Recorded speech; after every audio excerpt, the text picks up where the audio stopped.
నెల అనగానే భాగ్యనగర వాసులకు మొదటిన గుర్తొచ్చేది గ్రేప్స్ ఫెస్టివల్. రాజేంద్రనగర్ కొండా లక్ష్మణ్ బాపూజీ రీసెర్చ్ సెంటర్లో ప్రతి ఏడాది నిర్వహించే ద్రాక్ష పండ్ల జాతర నగరవాసులను నోరూరిస్తోంది. ఒకటి కాదు రెండు కాదు దాదాపు 60 రకాలకు పైగా ద్రాక్ష పండ్లకు గ్రేప్స్ ఫెస్టివల్ వేదికైంది.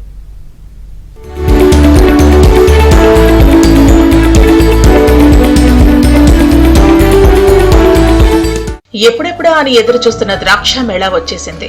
హైదరాబాద్ శివారు రాజేంద్రనగర్ ద్రాక్ష పరిశోధన స్థాన క్షేత్రంలో గ్రేప్ ఫెస్టివల్ సందడిగా జరుగుతోంది.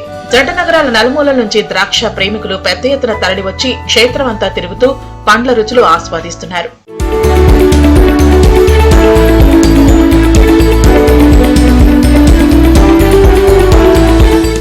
తెలుగు రాష్ట్రాల్లో ప్రత్యేకించి హైదరాబాద్ లో ఎక్కడ చూసినా కేవలం 2-3 రకాల ద్రాక్ష పళ్లు మాత్రమే దర్శనమిస్తాయి. అదే ఈ పరిశోధన క్షేత్రంలో శాస్త్రవేత్తలు రూపొందించిన 65 రకాల పండ్లు లభ్యమవుతున్నాయి. వాటిని సందర్శకులు స్వయంగా తెంపుకుని రుచి చూసి కొనుగోలు చేస్తున్నారు. గ్రేప్ మేళా చాలా బాగుందని, నగరంలో సైతం ద్రాక్ష తోటలు, సాగు విధానం, పండ్లు పండించిన పద్ధతులు చూసి ఆశ్చర్యపోతున్నామని సందర్శకులు చెబుతున్నారు. మీరే స్వయంగా వచ్చి ఫ్రూట్స్ కట్ చేసుకుని మీకు నచ్చిన ఫ్రూట్ వెయింగ్ చేసుకొని వెళ్ళొచ్చు. వెరైటీస్ బట్టి ప్రైజెస్ ఉంటాయి. కంపేర్ టు బయట మన దగ్గర రీజనబుల్ ప్రైజెస్ ఉంటాయి. ఫ్రెష్ ఫ్రూట్స్ ఉంటాయి మన దగ్గర. మీరు తొందరగా వస్తే 15 డేస్ మేళా ఉంటుంది.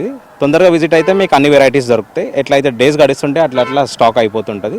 అవి మొత్తం మన వరల్డ్లోనే మన దగ్గరనే 65 వెరైటీస్ ఈ గ్రేప్ రీసెర్చ్ స్టేషన్లోనే అవైలబుల్ ఉన్నాయి. సో మనం ప్రౌడ్గా ఫీల్ కావాలి. కొంచెం టైం తీసుకొని వచ్చి మీరు కూడా విజిట్ చేస్తే మీకంటూ కూడా అర్థమవుతుంది. అండ్ ఈ టైమింగ్స్ వచ్చేసి మార్నింగ్ 9 to ఈవినింగ్ 6-6:30 వరకు ఓపెనే ఉంటుంది. రాజేంద్రనగర్ ద్రాక్ష పరిశోధన క్షేత్రం వేదికగా ప్రారంభమైన ఈ గ్రేప్ ఫెస్టివల్ కు సిటీ నలుమూలల నుంచి సందర్శకులు భారీగా తరలి వస్తున్నారు.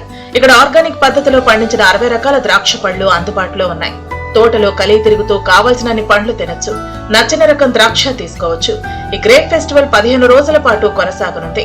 ఉదయం 9 గంటల నుంచి సాయంత్రం 6 గంటల వరకు సందర్శకులను తోటలోకి అనుమతిస్తున్నారు. వెరైటీని బట్టి ధరలు ఉన్నాయి. ఫ్రెండ్స్, కుటుంబ సభ్యులతో కలిసి వస్తున్న సందర్శకులతో ద్రాక్ష తోట రోజంతా సందడిగా ఉంటోంది.